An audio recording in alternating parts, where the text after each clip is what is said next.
Dilnoza yoshligidan orzu qilgan hayotini topdim deb o'ylardi. Uning eri Rustam halol, dono va oilasiga mehribon inson edi. U turmush o'rtog'iga faqat emas, balki hayotiy ustozdek qarardi. Ular birgalikda 8 yil yashashdi. 2 nafar farzandni voyaga yetkazishdi. Rustam erta tongda ishga chiqib ketar, uyiga kech qaytardi. Har bir qadamida oilasining kelajagini o'ylardi. Ammo Dilnoza ko'ngil dunyosida bo'shliq sezdi. Rustamning sabrli va sokin tabiatini sovuqqonlik deb talqin qildi. Bir kuni u tasodifan Sherzodni uchratdi.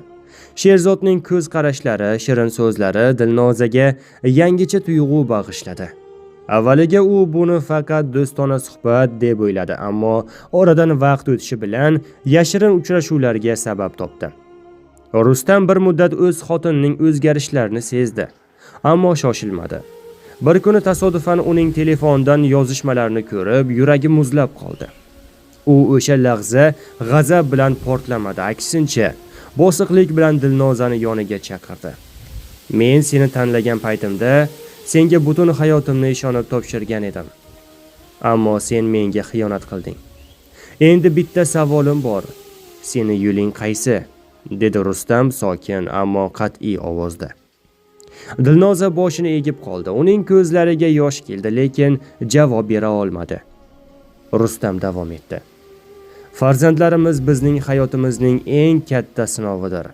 Agar sen bu yo'ldan qaytmasang, men seni majburlamayman.